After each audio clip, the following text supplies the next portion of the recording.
So hi, my name is Walter Grayson. I am currently the Dean of the Honor School. I'm also the Associate Professor and Chair of the Department of Educational Counseling and Leadership here at Monmouth University in West Long Branch. And today it's my pleasure to talk with you all at this conference dedicated to the Beatles and the White Album, and really bring some of my newest research to the table that I hope will complicate some of our understanding of the Beatles and add some depth and complexity, primarily through my study of history and economics and media, so that we're not just looking at the Beatles in terms of cultural phenomenon, the sophistication of their music, but are actually looking at them as an extension of larger national and global processes that unfolded through the middle of the 20th century, and of course, as their careers unfolded through the end of the 20th century and now into a new century. So that's my initial point, is that I want to ground the Beatles in the history of Liverpool and raise some questions that I've done a lot in the United States in connecting the United States and its social changes to larger economic patterns that are happening in North America and around the world. If you're interested in any of the context for what I'm about to do, please feel free to visit my website, is waltergrayson.com. You can find all of the resources that I offer there. There are a number of connections to social media, so Facebook pages where previous books of mine continue to be debated, as well as on Twitter, which is probably my most active platform, where a lot of new material related to economic change on a continental or a global scale has shown up in the last year. So, to get started, we have to go back to the late 18th century and start to talk about the nature of British politics and the transformation of the Tory party between about 1780 and 1820. That process is a really interesting set of questions that have concerned social historians like me in the United States when it came to understanding conservatism. How did the conservative movement in the United States evolve through the 19th and into the 20th century? Lots of historians of slavery have taken this question on. A number of people who have studied urbanization brought me to this question, probably most notably Kevin Cruz at Princeton University with his book on white flight and conservatism in Atlanta. But whether it was Ken Jackson and his book Crabgrass Frontier, or Tom Segru and his approach to the urban crisis in the mid-20th century, many of my peers and colleagues are grappling with this question of conservative politics. But as I've begun to look around and measure the way the world's economies have changed in the last 2 to 3 centuries, there's not as much discussion on those themes in the United Kingdom. And I wanted to try and kind of bring some of the radical history, social history to the fore as we look at basically William Pitt the Younger and the transformation of the Tory party in the late 18th century, and then ultimately the emergence of the Conservative Party, which has mostly dominated British politics for most of the last 2 centuries. And so there's a very interesting story to be told about Liverpool and the emergence of the Beatles in the context of that political and economic change. And that's the story I'm here to talk about with you guys today. So, with William Pitt, this story of essentially a conservative movement, an idealist within the Tory society that wanted to preserve some of the traditions that defined the monarchy in the late 1700s, while at the same time negotiating with the kinds of democratic changes that would define Parliament to the present day. And Pitt took a very interesting stance. I was actually a little surprised as I came across it, that he had kind of embraced William Wilberforce and the idea that slavery should be abolished. And so this was the principle that essentially free labor, free land, slavery was incompatible with both Christian and British cultural ideals. A lot of rhetoric in the historiography speaks to this point, but I think it's a place where we can kind of complicate this in ways that American social historians have done in the last 50 or 60 years. And that is to realize that the commitment to abolition is not a commitment to racial equality. That there is a fundamental thread within the Tory ideology that essentially a white or an Anglo-Saxon, more accurately, identity is crucial to the idea of a successful British Empire. And this plays out through the expansion of British colonialism over the 1800s. And so I think we can see roots of that process, that meticulous, systemic expansion of the British Empire and the dominance of parts of Asia and India, places like where you see even where there's splits away from the British Empire in a place like Cape Town.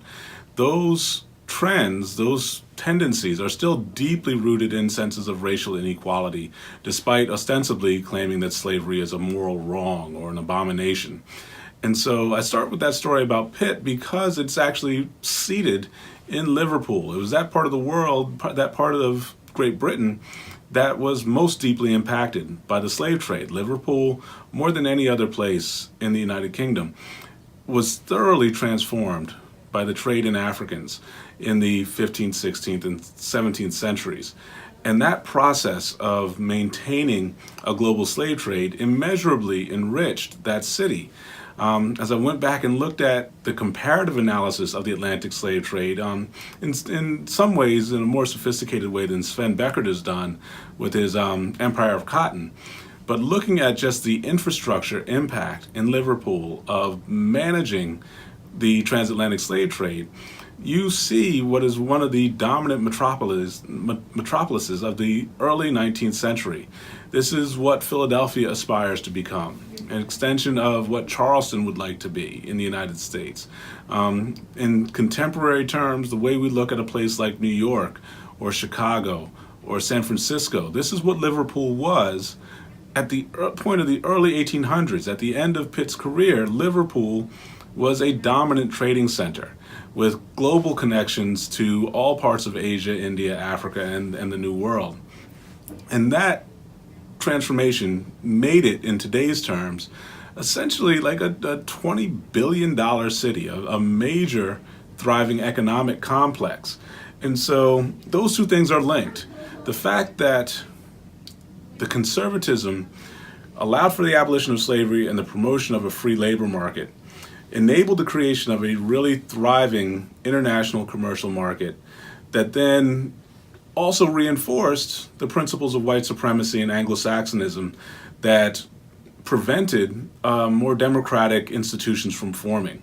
That industrialization, commercialization in Liverpool was an extension of a series of inequalities that defined the British imperial project. And so that's our starting foundation. That's where I want to kind of lay the point before we start to look at the next stage of the transformation of Victorian Liverpool. Really, how did this foundation that began in this discussion with William Pitt then begin to evolve after 1820 and into the early 20th century?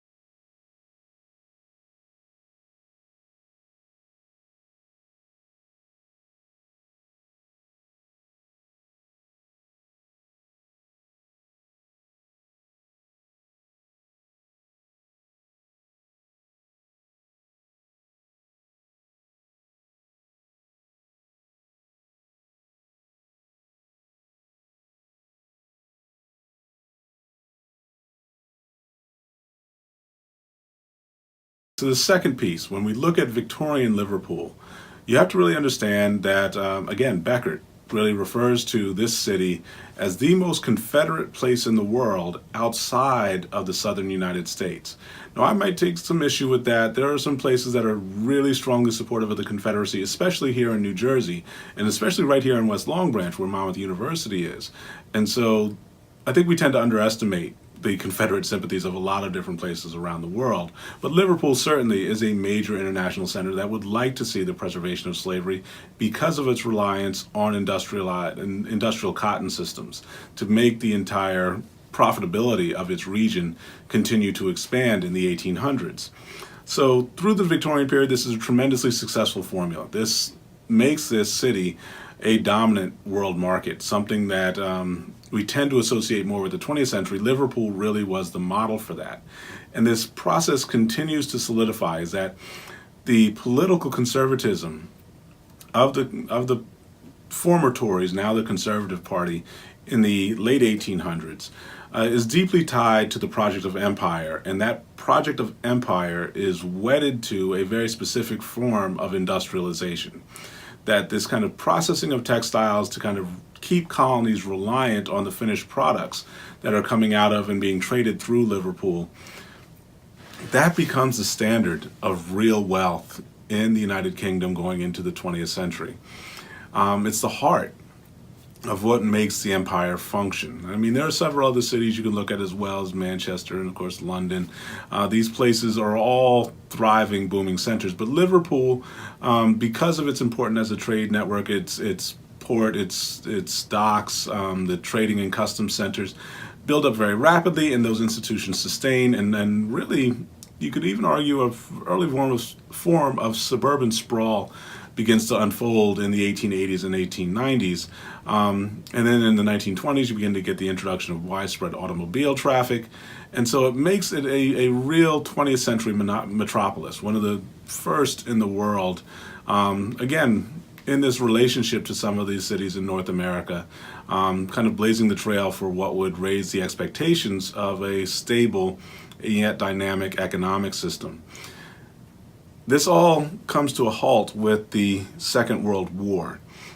Liverpool is decimated during the conflict, and one of the most fascinating pieces I came across is that all the Beatles were born essentially during the course of the war, and I believe it was John Lennon was literally born during the bombing of Liverpool. Like, his family was very fortunate to survive. It's lucky he got to have the life at all. And for me, Lennon is this kind of visionary artist, musician, and to see how close the world came to never knowing anything about it is really astonishing, and makes an event like this White Album conference possible.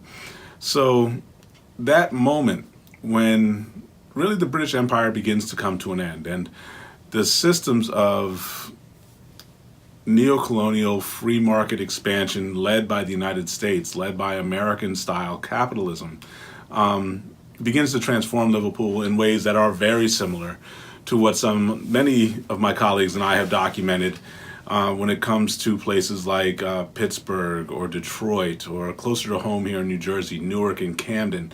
There is a massive economic contraction in Liverpool following the war.